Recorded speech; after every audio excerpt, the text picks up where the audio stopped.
Can I jump in there real quick? You gotta do. Yeah. Let me move all of this stuff out the way.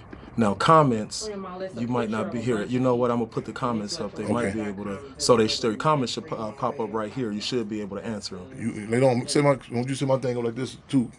You know what I'm saying? What's that? They don't set my. Oh, I got you. My. You know what I'm saying? Yeah, my set you up like that. Yeah. This. Can you move this? Yes, I can move all of it. Okay, Instagram. You know what? Let me take my. I'm under my stuff. I got my logo up and all of that. Hold on, let me. There's Okay, go down. Or, I don't know. It should come up there if you're at. Using that little. You're in the right spot. Matter of fact, you should have been filming all this stuff. Show people the stuff I got to go through. Right. That's what. This one may work better because it's smaller. Okay. Because I can use that. Okay. We had to go impromptu, so I'm using one camera for your YouTube. So your YouTube is coming out of there, out of that camera. So I'm gonna switch you around, good. and then I'm gonna use another camera for documentary purposes. All right. Let me make sure I got you in the right scene. Scene. Okay, now on Facebook. You'll see it. You're in the right spot. Scroll down and go back up. Refresh the split scene. The Intellectual Radio. Default scene. On our YouTube channel. Intellectual Radio. It is a. Oh, we must be in the default scene. Let me get this out of here. Let me get out this of there. next call. Okay. Okay. I'm gonna move this back. We on? Yeah, we are on. Okay. Okay, we ready to go? Okay, we're right there. So this is, if you want to talk to the people, this is your camera right here. Okay. I'm ready. Okay, then let me get you on there. If you could hit that button, your guest is there. The picture of the phone. You can talk to him through this. Okay. Call will be recorded. Welcome. Greetings, brother. You there? Yes, sir. Yes, sir. Yeah. You know, they told me if you call on time, you're late, but if you could have called early, you're on time. Okay. Get in a few minutes early, you know. I appreciate you, bro. We are just listen. I'll tell you a bad thing about me. I got a habit of not being late. Well, I'm working on it. But I just want to we just literally getting on. We had some technical difficulties, but I think we locked and loaded. We good? We on all. I'm waiting on you. Okay, give me 2 seconds. Let me officially kick on. The only thing I want to keep going with you. I'll tell you after. Okay, this officially come on. I'm ready. You ready? I'm ready. Is he in it? My question is.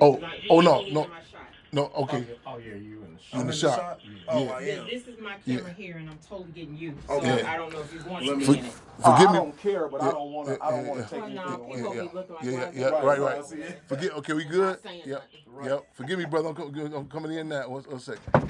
Hey, before you go on the air, how do my people tune into this? They can tune in on intellectualradio.com. They can go to the .com, but we're not live. Is that on the plug? Send them to YouTube. Yeah. You go to YouTube,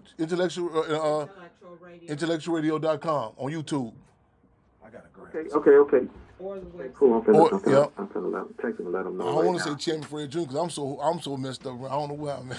I know for y'all for sure, Intellectual Radio for sure. Be on Intellectual Radio on our YouTube channel. On Intellectual Radio YouTube channel. This is not the shot you see. Oh, okay. I got you. We good? Okay. I'm ready to start. Yeah. Okay. Y'all good? I was All right. done with him because I don't. I'm gonna bring him in. Okay. All right, brother. Let your people know. We on intellectualradio.com on YouTube. I'm just telling them they can watch it on YouTube, so that it's on the plug. It's on the plug, right? Yes, sir. Okay, well, they good then. Okay. We about to officially kick in 2 seconds. Hold on. Bring it up. 1 second. We kicking in 2 seconds. Bear with us, or we say cub with us. Yo. People, okay.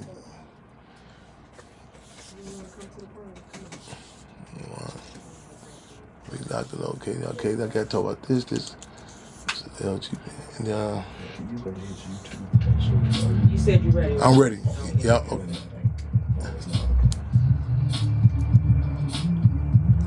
Good. 5, 4, 3, 2. Heads up, eyes open, and fist clench. Y'all know what this is and how we do this, y'all. Let's get locked and loaded for another episode of Freedom All Radio here, Intellectual Radio, with the spirit of making history, taking history, and taping history, y'all. That's what it is, y'all. If y'all can't open them front doors and them back windows and let them know what time it is, you dig. We are a weekly program with the Black Panther Party Cubs. Again, the spirit of the Black Panther Party, we say information is raw material for new ideas, y'all. We've been moving and grooving. Y'all have seen us, so we be in the West Coast, East Coast, everywhere. So we back here, you know what I'm saying, again, Chicago, the Midwest area, Maywood, you name it. We're going to go straight into it because, you know, again, we're moving a little late, so we are self-critical. We say quality time outweighs quantity time. But we're going to go right in because, you see, as you've seen, we got a number of different things to touch down with. As you see, we be traveling the globe. We're gonna hit a number of different places. We're going to touch down Philadelphia to May 13th. Yesterday marks the 40th year. I'd be kind of hesitant with that term anniversary, but the acknowledgement, the bomb being dropped on the Moore family on Osage Avenue, May 13, 1985. Speaking of Philadelphia, it's a young brother, I want to make sure I say his name correct, 30-year-old young brother that was known as the voice of the youth. I think it was LGP Qua. This young brother was a phenomenon, you know what I'm saying? And there's been a lot of discussion about him being murdered a few days ago. And the response has been off the hook. We're going to touch down also about what's happening in Ohio case of Rodney Hinton Jr., where actually the case where his son was murdered, but Rodney Hinton Jr. is locked up in regards to a case in which they say he's being charged with the murder of the police in Ohio. We're going to talk about that. The next court date is May 22nd. Also talking about, ironically, the picture of his son with the football jersey. I think his son's about 17, 18. And speaking of which, I know a lot of times, what's the term they use for the baseball leagues? I can't recall the teams. Y'all bear with me on a lot of these different terms. I'm not up to date with the detail of the sports as much as I should be, but there's a phenomenon in regards to, you know, the youngsters with the football, and there's some football teams just throughout the country, and in particular, a lot of the black youth is going to be called. It's an event this upcoming Saturday. Combine is going to be calling y'all to come on out here, and the address is I'm going to get the address, but I want to even broaden our discussion about, you know, because I think it's imperative that we, you know, whatever discussion we talk about, whether it be movies, sports, any dynamic, you know what I'm saying, again, put in this political context, you know what I'm saying, and I'm going to stress to a lot of these youngsters to make sure they come on out there this Saturday, I believe. But let me break the ice. First of all, officially welcome our guest here and give a little background on who he is, a little background, what's going on, and the significance of what's happening Saturday and why, you know, like in particular here in Chicago, the weather finna break, it's finna get hot, you know what I'm saying, and you know, and there's been a lot of, you know, bad rap, but you know what I'm saying, it's rap, you know, people talking about, okay, even, I think a journalist even referred to, sometimes I forgot this term, about the black youth or something, about downtown Chicago, I can't remember the term they used, but it really it was like a blanket indictment on these young, on the youth, when they going down. I've got these terms they use about downtown Chicago, so people say, how can we get them engaged, how can we get them involved, so on and so forth, and a lot of times there's a big disconnect, a great disconnect. A lot of times, you know, in different venues, will be park districts, whatever the case may be, swimming pools, even summer jobs, whatever. It's really, a lot of times people can't relate to how does it impact them, how can they relate to it. We gonna challenge that narrative, y'all. So with that being said, welcome to Freedom All Radio. Brother, give us an introduction, who you are, and a little background on who you are. Is that my cue in? Yes, sir. That's your cue in. Yes, indeed. Okay, well, look, my name is Keith Presley. I am the vice president of the Indy Pro Football League, which is a professional football league, black-owned from top to bottom for 8-year-olds up to 17-year-olds. And then we have an adult league, 14 on up. We are based in Atlanta, Georgia, really actually Griffin, Georgia, but everybody's familiar with Atlanta, Georgia. But we currently have 40 teams in 20 different states. And this weekend, on May the 17th, Saturday in Chicago at Kenwood High School, we have a combine all age groups to come out and try to make the team, make a professional team. This is a pioneer move. It's earth-shattering. It's earth-breaking. It's a movement that was long overdue. It actually preceded the NIL money that's currently being given to these quote-unquote amateur athletes, but we're going to pay kids to play a sport that they usually get charged to play for. And the owner of the league, of the Independent Pro Football League, is currently trying to call in right now. Right. That the line is busy. My So fault. you definitely need to. Okay. Need to, I got you. Let me click him in. Forgive me. I might lose you. I'm gonna lose you, my brother. Forgive me. So I'm gonna click when he call right back. I'm gonna click him right in. So I wish we got, you know what I'm saying, we got to work with. Okay, as soon as he call back in, I'm gonna click over. I'm gonna click him in. Then so if we can't just tag team, I'm gonna get much information I can from both of y'all.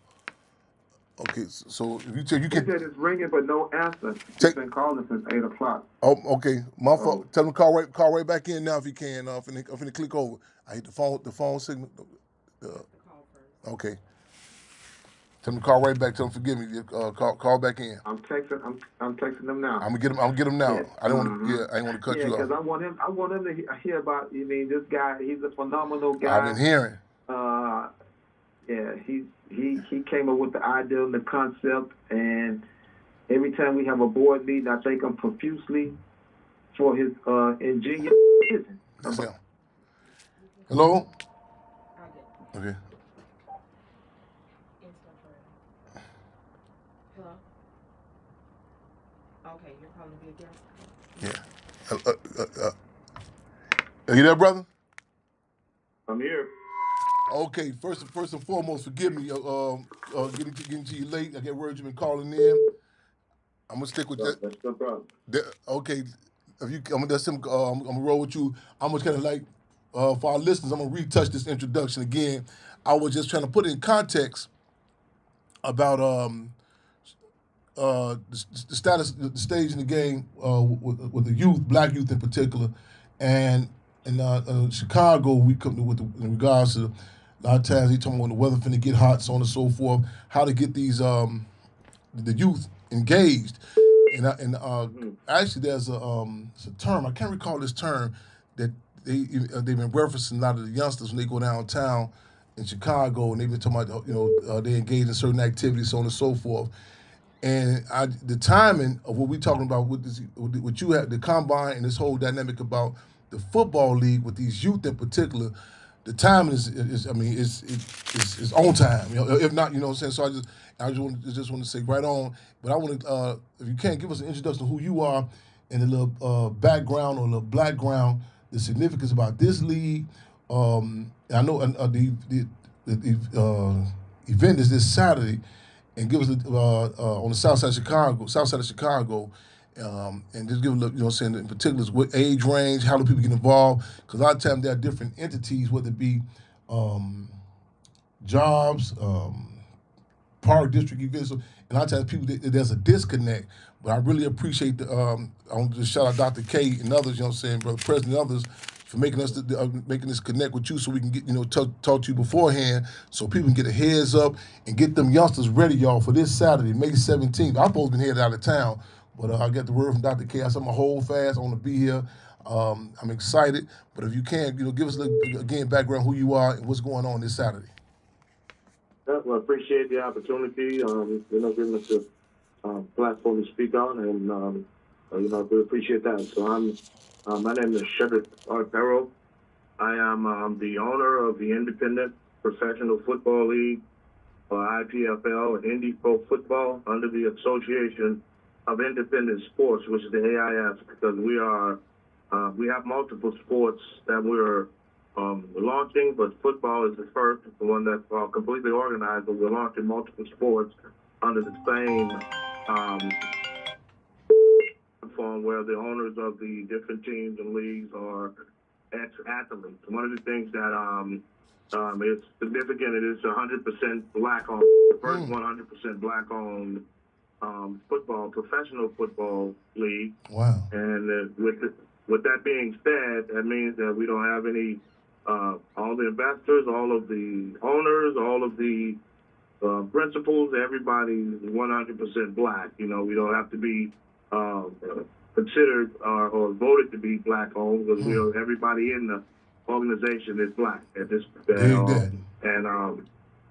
And one of the reasons that it was, I guess, where the vision came from was, you know, you hear so much about the NFL not having black ownership, and I was listening to a interview with Kanye West and Damon Dash and a few other people, and they were saying about how, you know, we need to get together, buy NFL team and things like that. Well, my perspective on that was, you know, why are you knocking on the door and they don't want you in it? You know, they make sure in all this time they haven't let anybody in it. You know, what's the deal of trying to infiltrate a system that they don't want you in there? And I mean, you have people that say, oh, such and such owns team, and it's like they own 4%, 3%, 2%, whatever. They don't even have voting rights. So that's not ownership, it's just a novelty.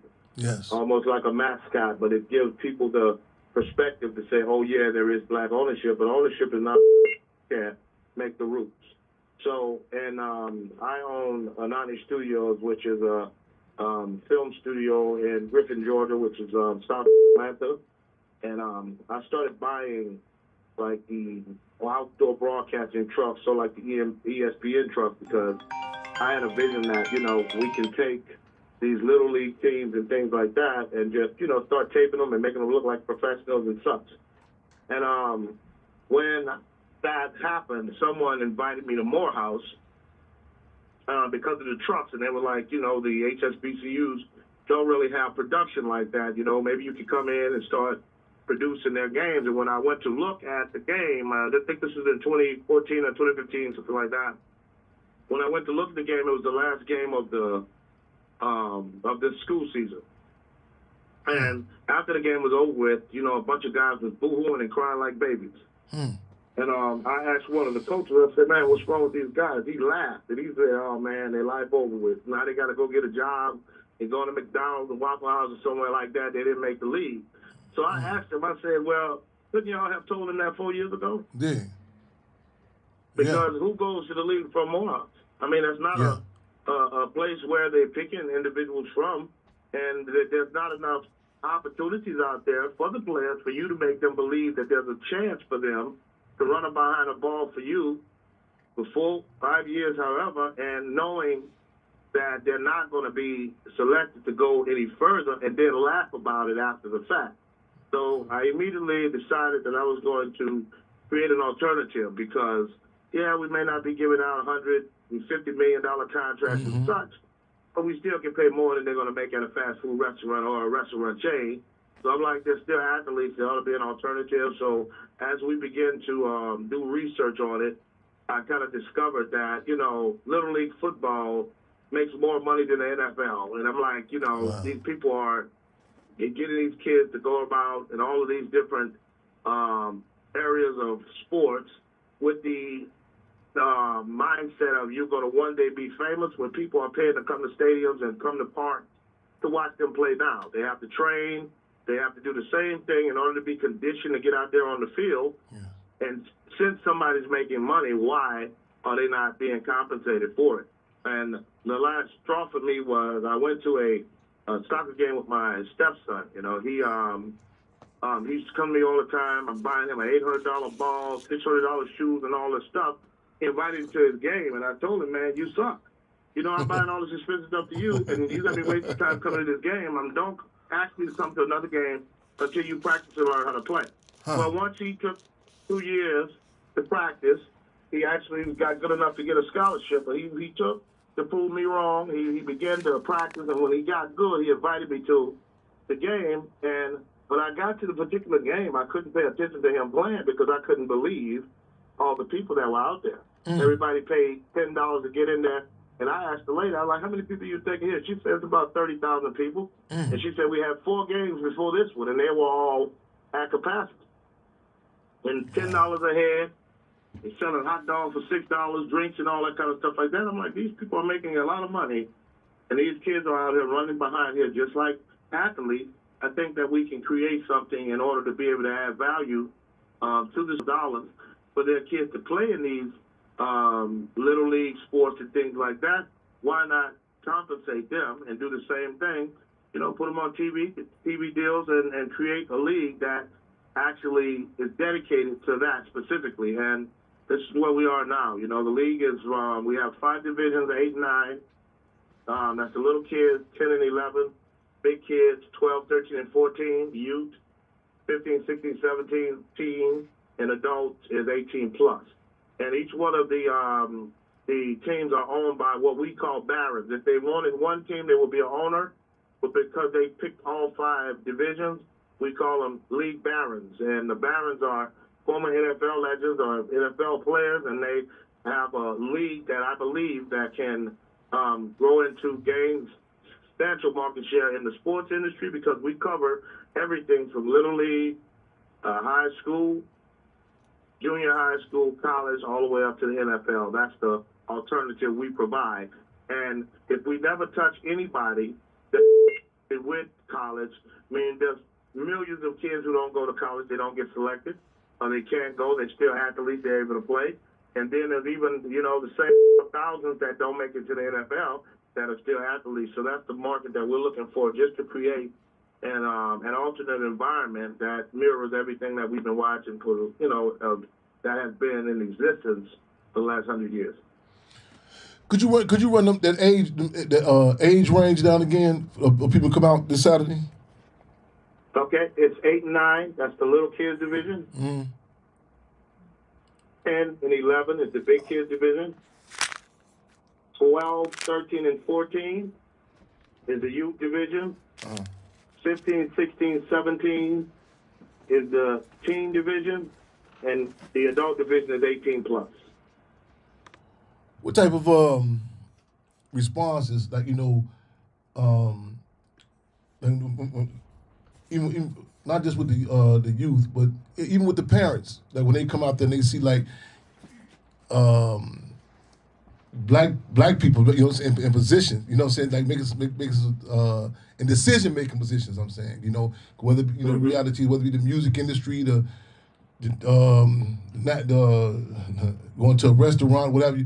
To see our people in some decision making positions. What type of responses have you seen?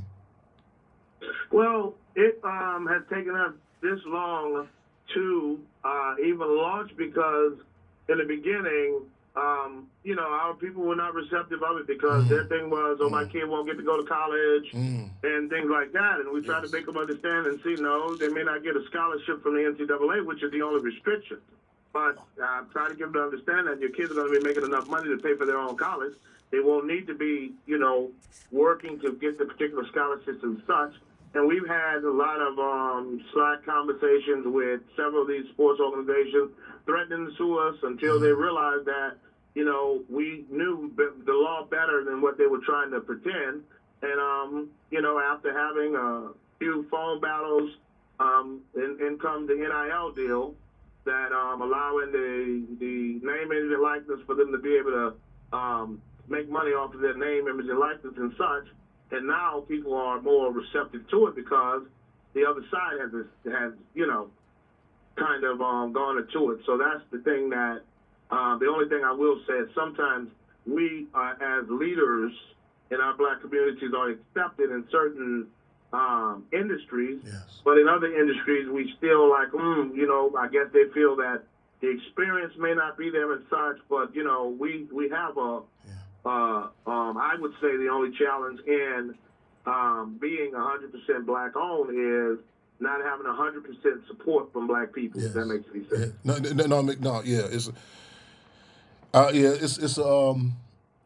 It's a reality.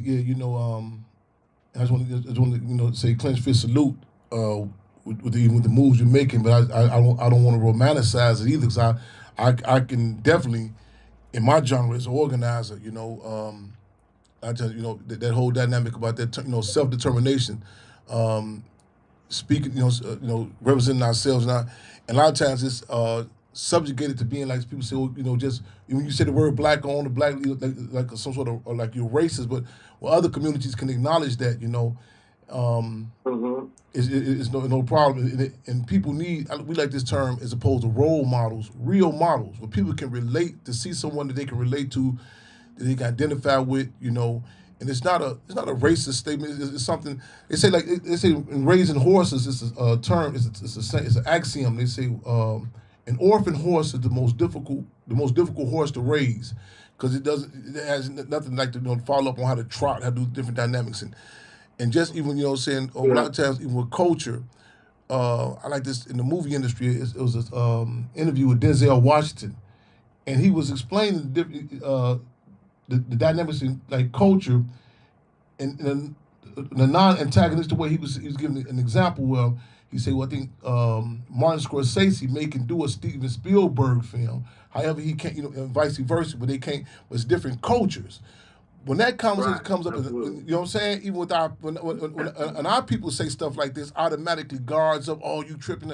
And the dynamic of culture, that's something that's what I tell people, like in the health field, the food, in certain dynamics, like even to be able to relate, you know what I'm saying? So I'm just imagining, this football, everything dynamic, the trickle down impact, to see black people in decision-making positions, people they can relate to.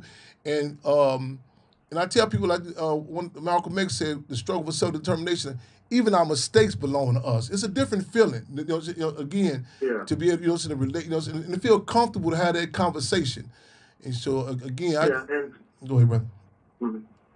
Yeah, one thing I want to point out as well is that, what a lot of people don't understand, and I try to make people understand this, I see human nature, humanity. Mm-hmm. I'm not the one who created this race situation. That came from somebody else. Yes. Yeah, the only thing I'm doing is trying to educate the people who've been fooled and misled all this time to wake up and give an understanding that you're good enough. You know what I mean? What you have is good enough. You don't have to go after what they're saying or someone else is telling you that you should do. I'll give you an example of I was in a wealth conference, and this well-known guy, he was up telling people that he don't own a debit card, and he uses his credit for this and all that kind of stuff like that. And everybody who got up behind him, they were praising him with all of this stuff. So when it was my turn to speak, I'm like, well, let me ask a question. How many people in here can go in and have a credit score over 700? Few people stood up. Whose score is over 750, they stood up. How many people in here has over 100,000 in loans? They raised up, people clapping. And I say, how many people have over $500,000 in loans? Clapping. That's how many in here have over $1 million? They clapped. The room went crazy. I say, now stay standing if you can pay it off today. And then I asked the guy, what is your net worth? Well, what does that have to do with anything? It's a question that I can make a point if you answer. Oh, well, I would say maybe 30 million. I said, well, the difference between your credit and theirs is theirs is debt, yours is not. Wow. Yes. So you're in a wealth conference listening to the wrong information because you're not at this level. And that's one thing that people don't understand. They aspire to be in ways like I hear people all the time. Oh, I just got in this investment. Yeah, Bill Gates is in it. Well, if Bill Gates loses $10 billion, he won't see it. I think you're in the wrong investment pool if you don't have that level of wealth. And that's one of the things that a lot of people don't teach, learning how to be at your level to be able to climb to the next level. Because that's what it's all about. Everybody don't start at the same place. But we together can get to the same place if we recognize and realize that we're the ones making everyone else situation a success. Yes. You know. And that's, go ahead, brother. Go ahead. No, I'm sorry. Yeah, that's what.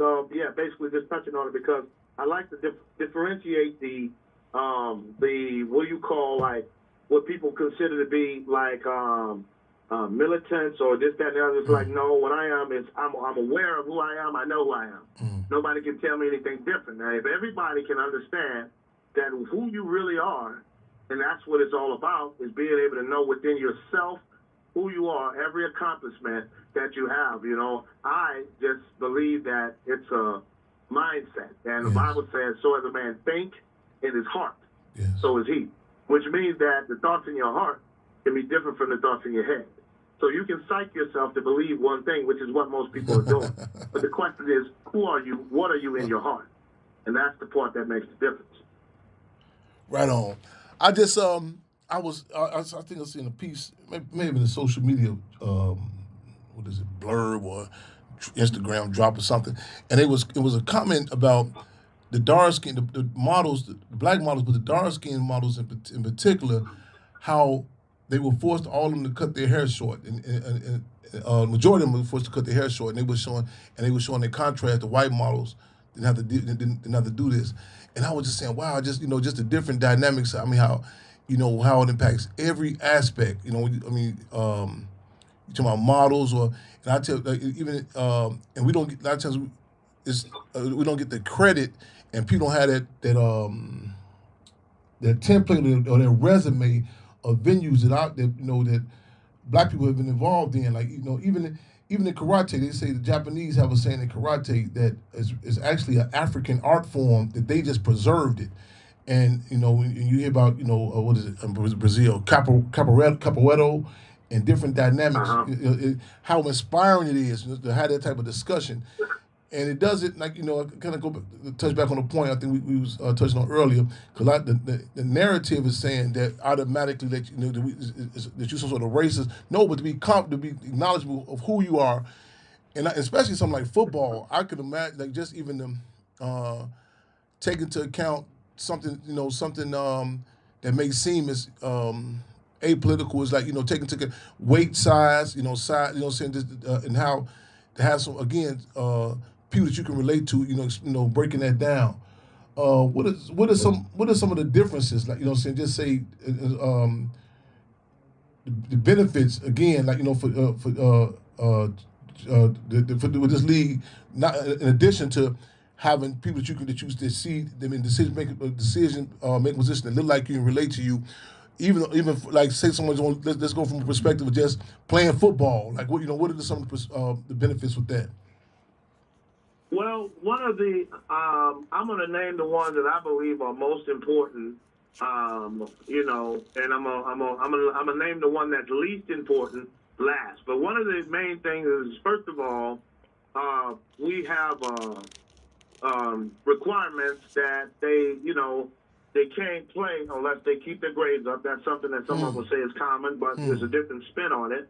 Another thing is that, if one of these players get hurt, the other players on the field, they can't go back on the field. It doesn't matter. If you get hurt in this game, you're not going back out there, which is what caused additional injury.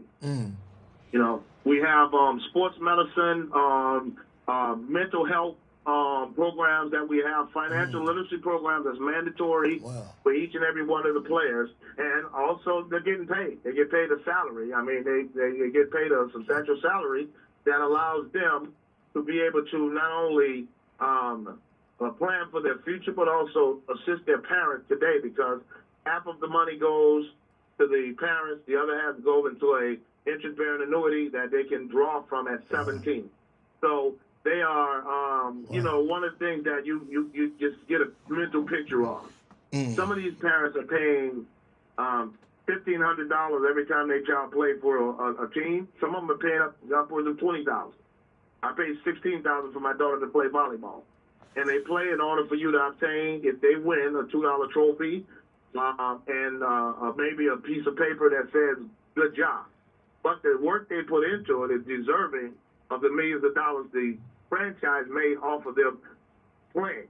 So we compensate the players, which is something that, again, it's economic development structure, because every city that we go into, most of it is rural, and it's going to be a benefit to the parents, to the community, because as we come in with the stadiums that we're building, the sports training facility, all that's going to bring jobs into the cities. It's just going to enhance the communities in a developmental way. But I think that, because of the financial literacy, the health benefits, and as well as the salary, that's going to be like what the primary reason why the IPFL is making such a making such a substantial impact, and what will make a difference in the lives of the kids as well as the communities.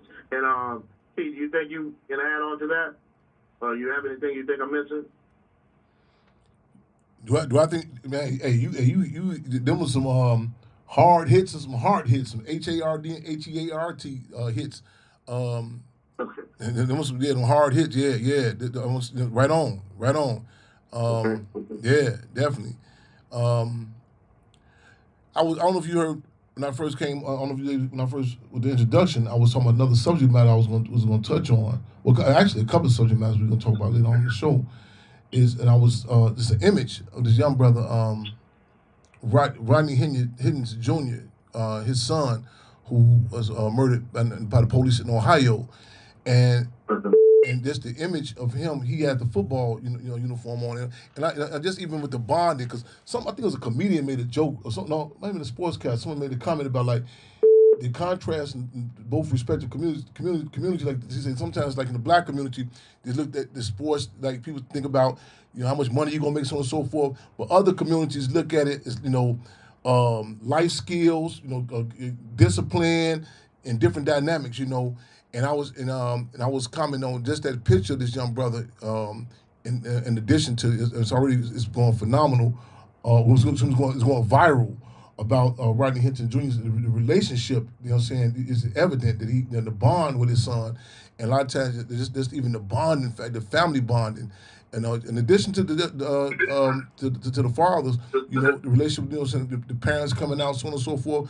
What is the culture of it like? Like when the youngsters come out there and play, is it this like a calling card? It kind of answers the question too. That's something else. It's kind of like a rhetorical question.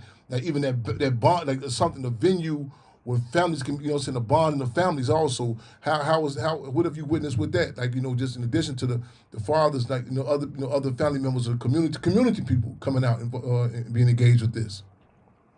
Yeah, well, we actually, with the combines that we've had, we've seen it. It's actually been great to see the support that these kids have, and that's one of the things that makes it so phenomenal is because the support system for these is crazy. The parents are out there like they're NFL players, so they concerned about them. We had one person drove 7 hours just for his son to interview with one of the Barons, which is Jamarcus Russell. He's lead Baron over the Alabama Forge in Mobile, Alabama. And and I witnessed, and with the thing that I was enjoyed is the Barons are like, they don't come in like they're superstars. They're right there on the field engaging with the kids, helping them out, giving them advice and giving them pointers. Jamarcus Russell's right there showing them things that they need to know as quarterbacks. It's just really phenomenal to see because in the blueprint, that wasn't even supposed to what's supposed to be happening. They're supposed to be sitting on the sideline observing the kids. But they're actually out there interacting with them and, giving them pointers, showing them what they need to do. It just was a wonderful thing to see, and it lets me know and see, which is more important to me, is how the kids are going to be received and treated. A lot of these people are so focused on winning the game, they be cursing the kids out, yelling at them. All that stuff is not, there's rules against all of that. There's rules for the parents, there's rules for the coaches, there's rules for the owner, that the behavior has to be consistent with the respect that you're giving, because at the end of the day, I'm more concerned about people than I am athletes, It's like these kids need to be trained to be good people and not just great athletes. And that's what, the attitude, behavior, all of that stuff, all of that is what you see as a child. That's the way they're going to be trained up in the IPFL. So each transition, they have a place where they can start out at 8 years old and play all the way up until they get to be an adult. And if they decide that they want to go and they get picked up or they have interest from a professional league outside of the IPFL, in the contract, we have to negotiate their contract. The agents can't come in. We're going to make sure everything that they do is going to be better than what they would have playing for the league, and that everything is to their benefit in order for them to transition over. So that's just the core of what it is again, is being able to be like a big family, and that's what I'm seeing from the parents as well as the the Barons and all of that stuff like that is everybody looks like they're more concerned about the kids' well-being than anything else. Sure, you're right. Sports is secondary, and from what I'm saying. Sure, you're right. Let me seize the time with you on something else. A lot of times in our community, we're restricted when we talk about sports. We're restricted to have discussions about, in football, linebacker, wide receiver. Sometimes we can't even talk about, the quarterback. And sometimes we can't. We're not even involved in that conversation. Some terms you talk. You just threw out some terms, the Barons, the Combine, whatever. Could you, just for those who are not familiar with, could you give us, what are these terms? Of people of the label who may not be familiar with these terms. Yeah, an owner, like you see Jerry Jones, the owner of an NFL team. Mm-hmm. Well, that's the owner because he owns the Dallas Cowboys, I believe it is. Mm-hmm. Well, if the owners of the IPFL teams only own, because they had the option, they could only own one age division, they would be owners. But because they picked all 5 age divisions and they're the owner of 5 teams, they're league barons instead of owners. Mm. So like baron owners. Baron is a term that, it's baron own multiple lands and I don't have the definition in front of me, but if you look it up, you'll understand because they own multiple franchises. That's why they are league barons. Mm-hmm. Okay. Yeah. It is a name we, of course, created, and even when it comes down to the season, we renamed everything just to have its own identity. To have its own footprint, So we renamed our Super Bowl is called the Big Old Bowl. The playoff is called the Ultimate Showdown. The season is called the Showdown. So it's different for the naming of what it is. But if you know football, you'll know what it is. But we just changed it to give us a unique footprint. Right on. I'm set to go to Philadelphia soon for a couple of reasons. This will be the 40th year after May 13th, the Move, the bomb dropped in the Move organization. Also, I'm going to go to the area where it's a young brother who was like a phenomenon. I think LGGO Qua. I think he's about 30 years old. He was recently murdered. It's a big discussion about him. I just heard some of the content of what he was talking about on his music. I mean, phenomenal young brother. And I'm really, I want to say shout out, Dr. K, yourself, and others, this whole, and again, make sure y'all know about this Saturday, because I actually was supposed to be headed out, but I'm going to hold fast. I'm going to stay here in Chicago for this Saturday. And man, hey, I'm looking forward to this. I'm looking forward to touching down with y'all. I'm trying to figure. I'm going to get involved in this somehow. I don't know, like a commentator. So I don't know. I'm going to get involved in this arena somehow. But is this something that's just going to be happening just in Chicago? I mean, give us some. You mentioned Alabama also. Yeah, we're the league is in 20 states and 40 cities. There's 2 teams in each state. And we have 40 teams, total of 40 teams. Uh-huh. And those teams are spread out across the U.S. The website is indieprofootball.com, INDIEPRO football.com, and it gives you all of the different areas where we are in Louisiana, Mississippi, Alabama, Michigan, Illinois, Nevada, California, Florida. I mean, it's 40 cities in 20 states. Listen, viewers, I need y'all to type that website so you'll see, just in case somebody they tune in with us late. Make sure y'all put that website. Make sure y'all see that website. And again, my brother, this is Saturday. I think it's address 50. I think it's at Kenwood High School. Might be. What time is it Saturday? Do you know offhand? 11. Let me confirm it. Okay. I want to make sure I'm saying the right time. Okay. We got some. My sisters again was. I think somebody put it in the comments. Oh, they put in the comment. Okay. Hey, you ain't worried about it, brother. The people are commenting, they reposting this, they putting the word out already. So they gonna be. Hey, they locked and loaded. Y'all make sure y'all be this Saturday. Yeah, I got people said they're gonna be there already. Yes, indeed. Yes, sir. Yeah, but it kicks off at 11 a.m. So this Saturday at 11 a.m. is when it's starting out. Y'all check that website. Y'all get them youngsters ready, cause y'all know, hey, we going. It's not until we going. We fight against all odds. I mean, we got to use apparatus every two. You know what I'm saying? And it had an old saying, "Idle mind, playground for the devil." You know, man, keep the. With my organizing, I tell our people, say, let me get them youngsters for a minute. We gonna have them so busy, so task moving so much, ain't gonna have no time for no jive. You know what I'm saying? So again, y'all, Saturday, let's get them on deck. Let's make it make it a family affair. Let's make it a community affair. A community affair, y'all. You know, let's get the word out. That sounds good. Bro, I think you always want to come on here. I look forward to touching. I look forward to no pun intended. But I look forward to touching down with you. Yes, sir. Yeah. And hey, on the side note, I got the word on some far as movies and stuff. Sons of Anarchy. That you a fan of Sons of Anarchy? Is that true?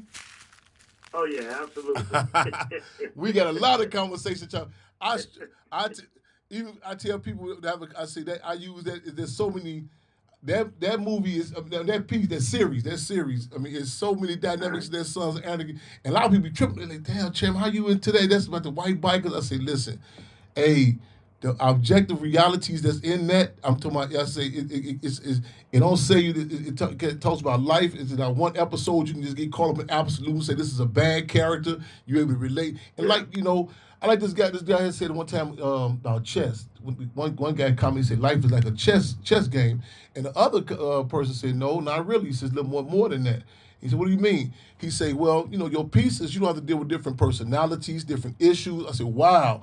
And I tell people, even in organizing, if a leadership got 500 members, or I guess even with the football team also, you might get a certain amount of players, but you have to take into account their families, the other stuff that come in, since involved, their children, so all these different dynamics, and Sons of Anarchy, y'all, that piece there, I tell people, it keeps you on your toes, and it's not because life it's not that simple to come in and just say, this is a bad person, this is a good person, the different dynamics faced with, and I like that type, that was something like even we have struggled with in the Judas and the Black Messiah, not to just be like, give you a position, to look at and ask yourself some questions. What would you do under certain contested conditions? And people say, what do you mean by contested conditions? I said, it's one thing, if you playing a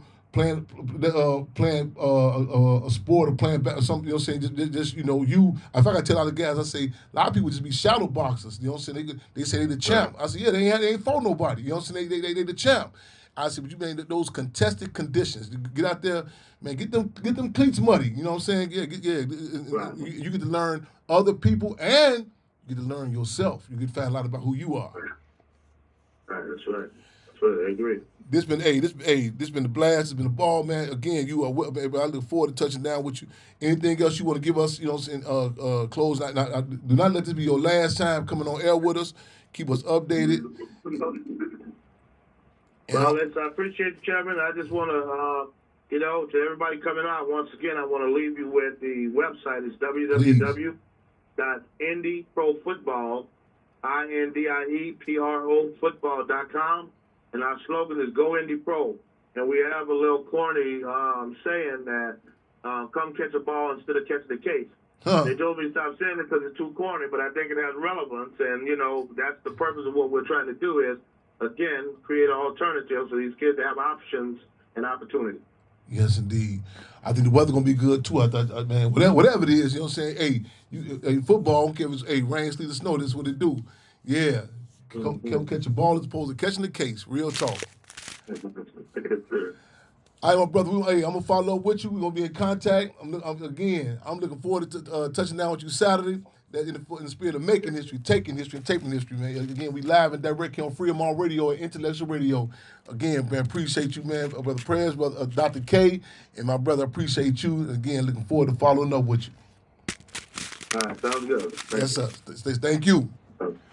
We live and direct y'all here at Freedom On Radio, on Intellectual Radio. Spirit of making history, taking history, and taping history, y'all. Y'all forgive those who couldn't tap in with us, y'all. I can't, we got to seize the time. I mentioned a couple of things. Philadelphia. Yesterday, May 13th, would have marked the 40th year and I'm kind of hesitant with that term anniversary, but I'm gonna go on the road with it. The acknowledgement, the bomb was dropped on Osage Avenue. I was going to try to reach out to Ramona Africa to have her call in. We're gonna get a call in and follow up. I talked to them yesterday. I talked to Mike Africa again all the time, Mike Africa Jr. And those who are not familiar with what happened again on Osage Avenue, this is something that this should be embedded in our minds and our hearts. We should never forget. This is in Philadelphia, May 13, 1985, where Ramona Africa and Bertie Africa were the survivors. And then you had, prior to that, August 8th, 1978, the Move 9 prisoners who were locked up and given trumped up charges. And Mike Africa Jr. was born inside prison. I relate to him, this brother, in so many ways. And he would not yield in regards to pushing for the campaign. Not just with his parents, but the Move 9 to get back out. In fact, it's a movie, 40 Years a Prisoner, I recommend you check out. But I want to definitely acknowledge that. And I want to make sure, ideally, I would like to get to Philadelphia. And people say, Tim, how you be trying to get everywhere? We just seen, making a joke, they said, you was in L.A. Wednesday, having a solidarity statement for Captain Ibrahim Traoré. We'll talk about that also. There was a call throughout the world for Captain Ibrahim Traoré of Burkina Faso. And people was commenting, said, we seen you out this, and you talked to the Marathon Burgers, you talked to Black Sam and others. I said, yes. Then we left there, and you had people from the community, different organizations. Shout out to Africa Town.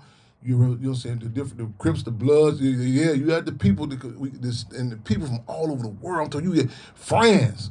Shout out to our deputy chairman up there, Deputy Chairman Franco, the Black Panther Party Cubs chapter. Yes, right? You heard me? Yeah.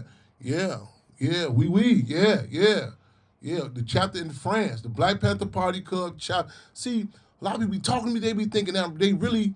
That's why I take a lot. I switch, like when comrades go on security detail me. They come back from out of town. They be my most best advocate. They say, man, chairman got to deal with chapters in Louisiana, Brazil, Sao Paulo. Our deputy chairwoman, shout out to Suzette, handled the work in Brazil. Our deputy chairman Franco, we fighting the case up there in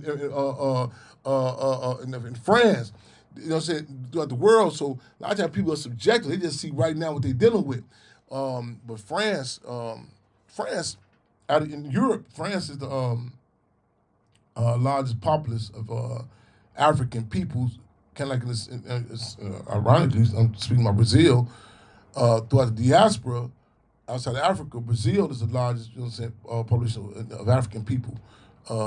Where they at, and we honored. We are honored to have chapters in both respective places. Yeah, and Philadelphia. Before I'm going to touch on Captain Ibrahim Traoré. This young brother, Quad, I think it's LGP Quad, I hope I'm saying it correct, approximately 30 years old. You check out some of the lyrics. And when I say check out the lyrics, put them in context. But I want to say something. I want to say this. I was going through, before I heard he was, I'm going to say this. Some people say, oh, here comes Chairman Fred. He always making some big conspiracy theory. I'm saying this young brother was assassinated. I take into account, I say he's assassinated, even if the pawns who pulled the trigger don't know what they was doing. See, kind of like what they say, the RICO Act, all the players ain't got to be involved and know what they doing. With assassinations, I'm talking, you go back and look at the Dr. King assassination. You did into my, the black sanitation workers, the fire department workers, also they were given the day off. You know what I'm saying? These are different dynamics, you know what I'm saying? When Chairman Fred and the Fiscal Lamar Clark were assassinated, there was certain, you know what I'm saying, days prior, the YMCA, they had grabbed a group of young brothers who did unofficial security for Chairman Fred, 12, 13 years old. They sent them out of town on a winter retreat. So, you know what I'm saying, they did sweeps throughout the drugs, they cleaned all the drug spots off. They cut all the lights up on the west side of Chicago. Now, do I think that the government came and sat down with the light company, the phone company, and said, because the police said they came in phone Illinois Bell phone trucks. See, so one thing people need to understand, what the ruling class does as opposed to a lot of times in our community, which I'm struggling to do. I'm struggling. I'm really struggling to do this. I'm fighting to do it. I'm almost getting it, but sometimes I got a need to know basis. Because sometimes I have to humble myself. Cause you be thinking like, once you politicize this person, once you tell them they're gonna grasp on, they say if you know better, you'll do better. That's not the case. You know what I'm saying? And you have to put it in context. Some, you know what I'm saying? Some you can lay out everything to them. It's, you know what I'm saying? It is what it is. You know what I'm saying? But this young brother, you listen to some of his lyrics. What he was saying, you can see not bigger than his lyrics. How he related to the people, you can see it. And it's an interview when Sway was interviewing him. And this young brother, man, you 30 years old. And I don't know what year we on with Tupac's assassination. Is it 20? What is this? What year is? Okay, 96. That means my math is horrible. Okay, how many years has Pac been assassinated? Is it 20? Okay, it'll come to me 1 second. Y'all bear with me. Cub with me 1 minute. But I know this young brother here is 30 years old. 29 years. And this young brother is 30 years old, who I'm talking about, at the Quad in Philadelphia. Sway asks and say, man, your music, you don't really talk about yourself. You talk about others, you relate to other people. He say Pac was his influence. Pac impacted him. See, a legacy. A lot of people can relate to a legacy. See, even in a legacy, you ain't even get to come in contact with that person personally. A legacy, how it impacts you. You feel what I'm saying? It transcends. I'm talking about, man, geographical lines, gender, man, and generations. I'm talking about, man, this is, man, he's a Pac impact. You can see it. You can feel it. You know, and to leave that template for people that have something to relate to. That, you know what I'm saying? They can say, man, you know what I'm saying? I said earlier, this is the most difficult horse to raise is an orphan horse. And a lot of times our community does not have people that they can relate to. And you say, well, it doesn't make a difference. Whether you want to talk about football, organizing, music, whatever the case may be, you know what I'm saying? Especially in our community, deeper than just a race question. Culture, you know what I'm saying? The people say, I can relate to that. And we're deprived of that. But this brother talked about how Pac impacted him. Tupac, you did? And that's why we fight so hard. A lot of people say, man, why you be so passionate about, the Black Panther Party legacy? When they send these, when the state comes in and hijack these legacies and play games with them, you don't want to cross the T's and dot the I's. It's certain moves you have, it impacts you. And you go back and, you look at it like, and people say, okay, it's not the exact down to the T of what I'm dealing with, but it's something that I can relate to. You know what I'm saying? And it's not a tailor-made super truth. You say, I can dig this. I feel comfortable in this. I feel comfortable talking to my people. I don't feel, you're not going to classify, you know what I'm saying? People say, well, you can get it. Like there was a big criticism, a lot of organizations, the Stop the Violence organizations that they was given within our community. These are people who, if they wanted to, could not relate to our community. You know what I'm saying? Even when these different narratives are written about us, or even representatives, these are people who cannot connect to the community. So I just want to point that out with this brother. He talks about how Pac impacted him. Captain Ibrahim Traoré, Burkina Faso. There's been a lot of discussion. It's been sweeping. It's been contagious. There's this. From Chad to Mali to Niger, and it's not just it's not all beautiful. There are some contradictions coming out. People are saying, "What is this dynamic? What risk do you run about not going along to get along? The class peace relationship with such entities as the IMF, the International Monetary Fund. What the ruling class, where people can be dependent. They're going to fund you. They're going to take care of you. And they say what dynamics? Who is this? They even have a discussion about expelling such powerful entities as the French. And what's in a person? It raises contradictions. Where Captain Ibrahim Traoré was reported, one of his security was approached with a proposal to set him up, Captain Ibrahim, to be assassinated. Then they say $14 million. And he turned it down, and that's blowing cats' minds. You go look at, people tell you, you can get a cat drop for $200-300. That's no big deal now. You know what I'm saying? And see, at certain times, when you have to heighten those contradictions, kind of like not in the same spirit, but similar to like with Elian Gonzalez from Cuba. The mother was traveling from Cuba to get to the U.S. and in the waters, and she died. But so the U.S. attempted to use this as a political football. Well, they grabbed up when they say, well, they want him. You know what I'm saying? Now, mind you, you guys say, well, why would they want to take the child in? And you know what I'm saying? And then with Comandante Fidel Castro, he fought. The father was still in Cuba. A lot of you say, okay, he got a surviving parent in Cuba. Why not get a child back there to his father? So all type of discussions happen about, they seized the time when people didn't know about the embargo. You know what I'm saying? And when the child spoke, people said, wow, look at this cat got to be from Mars. And people said, no, he's from Cuba. How they view with education, how they view healthcare. So heighten the conversation, heighten the contradictions. Go back and look at that case of Elian Gonzalez. That was in Cuba. It was another subject matter we supposed to touch on. Captain Ibrahim Traoré, Philadelphia, something else. The verdict, Tyre Nichols' verdict. Memphis, Tennessee, you've seen the footage.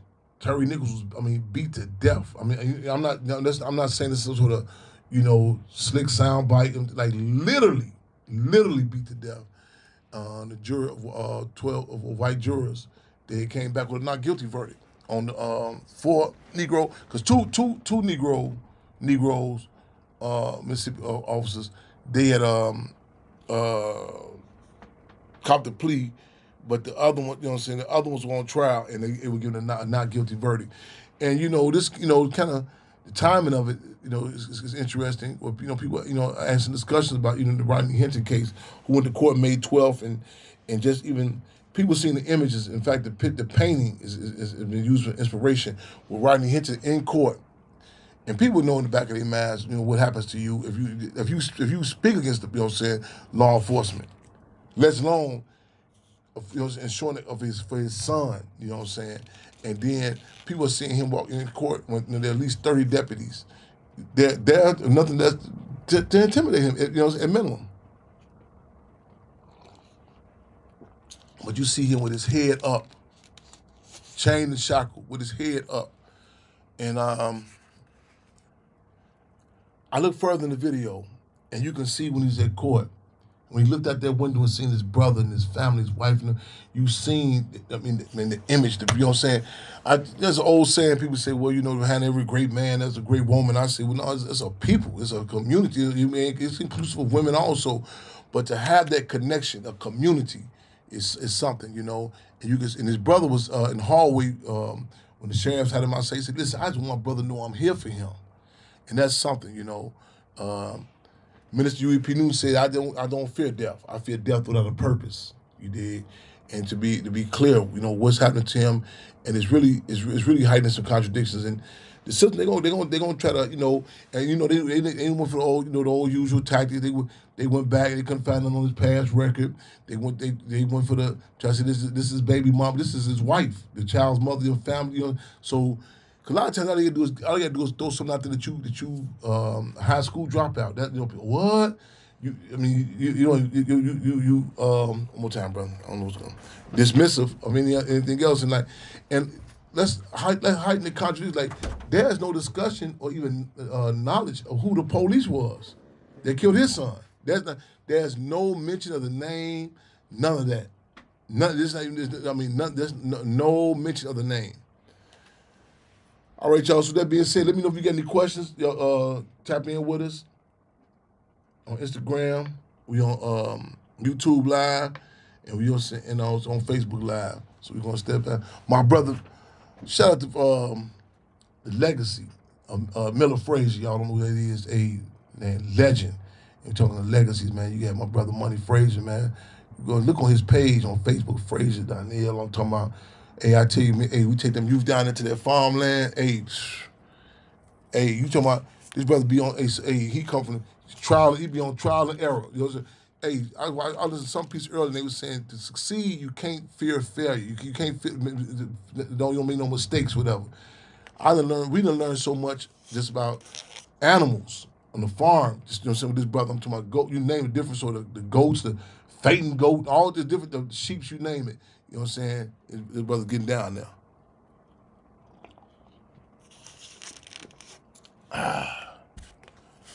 So let me know if I get any questions, comments.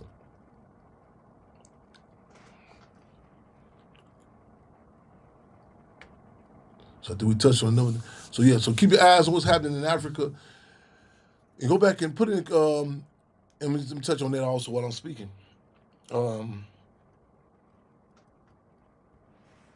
The history on where Captain Ibrahim Traoré is at Burkina Faso, which the name was changed from Upper Volta, which really Upper Volta was like the bottom of the barrel, and Thomas Sankara, who was assassinated, he had gave that name Upper Volta, which was translated to land of upright men, land of upright people, because usually other ruling class entities and even other colonized communities, they would look at Upper Volta. You just go, you want to get some cats to go do a move. You go grab a couple of them. So they really weren't tied to no base, no country, so on and so forth.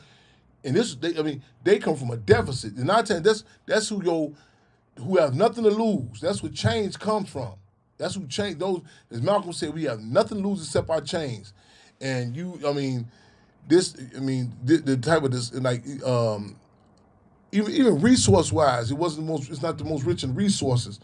But and they're hiding the contradictions, as he said. The French would say that Burkina Faso is the most poorest land. He said, "Okay, leave." Excuse me, just leave. And season of time, you go back and look historically. When that was at the end of World War II, because you know what I'm saying, that at the World War II, the French had to relinquish a lot of its, colonial territories. You did? So see, you can't be subjected. You have to like even history, like you have to connect the dots. Say this was season of time. What's going on here? How this impacts that person? You follow what I'm saying? You have a battle of imperialism going on right now. So you see certain dynamics happening. Even with the what they call the Louisiana Purchase, where people say, how did Napoleon get such a deal? How did the U.S. get such a deal with Louisiana? I couldn't see that comment. Somebody put a comment up. I had to go back and see it. How did the U.S. get the Louisiana Purchase? So say they got the whole state of Louisiana. How did they get it for? It was 18,000. I forget the deal from France. But mind you, Haiti, they getting their foot so hard on Napoleon and the likes that they say, hey man, we can't deal with this and that, shake that. You know what I'm saying? You know what I'm saying? You like, hey, let that go. So you know what I'm saying? That's how even the Napoleon, the Louisiana Purchase, you know what I'm saying, the U.S. was able to get that for such a deal. So saying to say, keep your eyes on world politics, what's going on throughout the world. Because you know what I'm saying? Dialectical materialism is a philosophical tool that we relate to. You are impacted by the actions of others, and vice versa. Okay, I think I seen some comments I missed. I'm not sure. Or questions. I'm looking on time. Too. We're on the countdown, y'all. But I think I touched on the main subjects.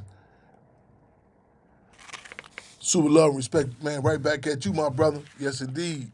I say 100 phrases. This brother's an inspiration. You dig? Yeah. Oh yeah, I was getting this off my chest while I'm talking about it. So I was talking some contradictions about the grass. I couldn't get the grass cut at the Hampton House. So Police got people to come do it, so on and so forth. Well, open the door today. We got a code violation for the grass being too high, and so there. It's kind of like, damn, everybody else got one of these. I see. After a while, you start to recognize, you know what I'm saying, these are certain heat come with it, and it is what it is. So we got to get that. I'm gonna get a lot of people still get that grass, get that done. But it's something, you know what I'm saying, that should be done. You know what I'm saying. But I just want to point that out. Yes, indeed. Yes, indeed. I'm gonna be drained out of this.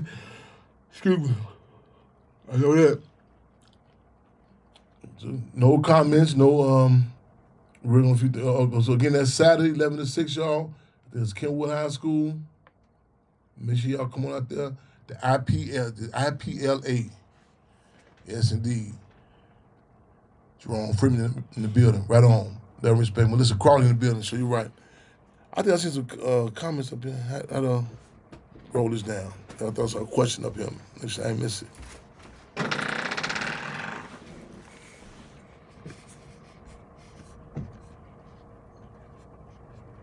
No question. Okay, it's coming. Okay.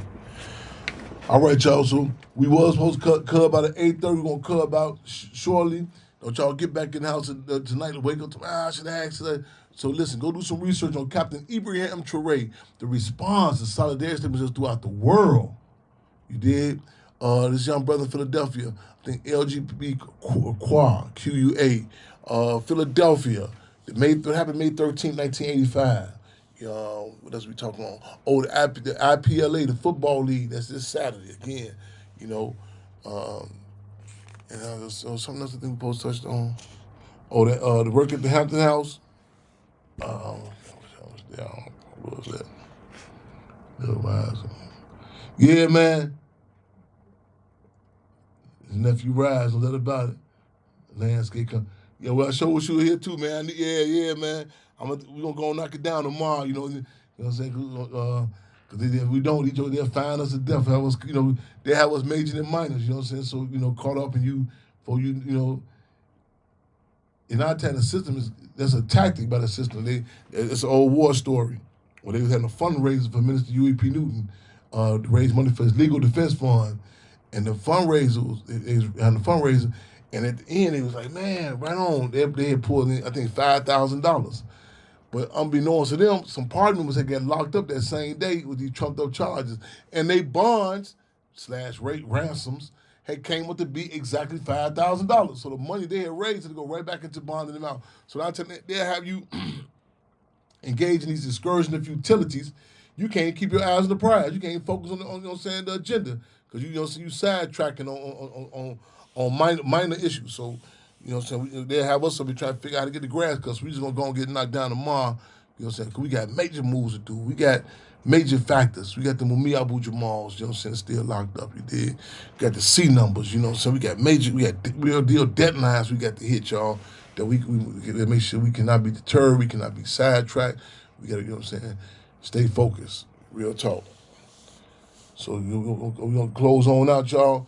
Keep y'all heads up, out on the fist link. Oh, whatever support y'all can, again, hit that Cash App, $ Save the Hampton House, Cash App, $ Save the Hampton House. Also go to hamptonhouse.org and hit the donate button, you know what I'm saying? We're going to put it to use, y'all, you know what I'm saying? Again, we got some things, we got some pending moves we got to take care of. Also, Father's Day coming up. We got to get that bus, get that van rolling. We going down to Louisiana, y'all. We going to Louisiana to see Chairman Fred with his beard at in Haynesville, Louisiana. Yes, indeed. We going there for Father's Day. So probably leave on the 14th. Stay in tune with that. And shout out to the whole proximity to Ryan Coogler and the team, Zenzi to the team. The whole discussion there with this with centers. I was at the premium, but I got to go back again and just sit down and watch it, be analytical, break it down. It was a joke one time. Some comrades had made. I overheard them some years back. Movie New Jack City had just came out, and Sister Comrade, she said, "Don't nobody want to go no movie with Chairman Fred." And I said, "I can't." I said, "Why they say that?" She said, "Man, they ain't gonna tell you. I'm gonna tell you." She said, "Man, they said you'll be talking. You'll have some political thing to say. People can't enjoy the movie." I said, "No, that's not true. That's not the case." So anyway, cut the chase. We go to everybody. Me, her, and a couple of we go to the movies. Oh, we go see the movie theater, and as soon as it come on, the character G Money, like he created this crack cocaine. I couldn't hold it. I said, oh no, here we go. They gonna tell you some 17-year-old cat that created crack. I said, man, they better selling me Santa Claus. I'm gone. So we riding. They said, we told you, Champ, can go to the movie. We put them on 47 Indiana. The buildings now has changed, but this one, the buildings was abandoned, and they called the buildings the Rosenwald buildings. These cats come running up out of this. What's going on? They said, man, the police is raiding the New Jack City building. I said, don't say, I told y'all, everything is political, including propaganda. Everything political, including propaganda. Yes, indeed. What do y'all think about the new white South Africa refugee? Okay, yes, right on. So Nayoka said, Nayoka question, what's the thoughts in regards to the white South African refugees that are here in America? This is the time and the climate where contradictions are, who have always been. Okay, let me give a little background to even the question. The discussion of immigration, citizenship, all this is a phenomenon. It's a discussion that's happening everywhere. In occupied Azania, South Africa, they refer to, like, the porch, the Dutch, so on and so forth, and the colonizers who refer to themselves as Africaneers, and some people are famed that come from that are over there. Elon Musk, what's her name? The actress, Charlize Theron. And Google her. Look at what she doing to them black children. Hey, she giving Madonna a run for her money. She giving Madonna a run for her money. But these are some of the individuals. But there's similar to what it was in Mugabe. I'm telling you, Robert Mugabe in Zimbabwe. The land question is being heightened. People, and so even in South Africa, people say the white people have back up the stolen land. So U.S. President Trump, in contrast to the position he's taking about immigration, has said now, well, and they had a video, I forgot, where the white people can get citizenship that's from, occupied Azania, South Africa, right into the U.S. So it's another dynamic of heightening the contradictions. When you say heightening the contradictions, that means you're taking something that says right here, you can see what it does in one community, one respective individual, and put it right next to, okay, if you're against this, why is this happening? So is it a consistent position, or other factors such as race play a part? So that's heightening the contradictions. You know what I'm saying? One thing what shows one thing was certain. Hey, you can try to dismiss it. You won't trust you to raise question up under the rug. Dude gonna help make it clear. No, this is a reality. This is a reality. And people say, man, we're getting racist now. No, like the coronavirus, it may be dormant. It might be a little less subtle, but it's been there. Go look at them old Lysol cans. They had the word coronavirus on there way back when. You trip my racism now. Oh no, go look at the history. Go look at the inception. What the police came from. It was created to catch runaway slaves.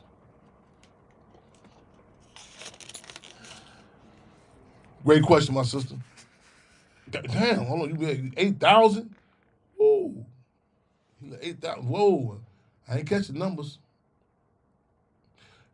Man, have you ever seen? You know what? I did not see Serafina. They tell you when the first white man came. No, or if I did, that was just some years back. But I haven't seen it. Yeah, if it was some years back, I'm familiar with what you're talking about. Yeah. Okay, are we gonna cub on up out of here? Hey, it's been an honor. Shout out again to all those who tuned in with us, to phenomenal guests that tapped in with us. You know what I'm saying? Here, International Radio, y'all, making history, taking us to tape history, y'all. Keep your heads up, your eyes open, your fists clenched, y'all. What's the call? Free them all.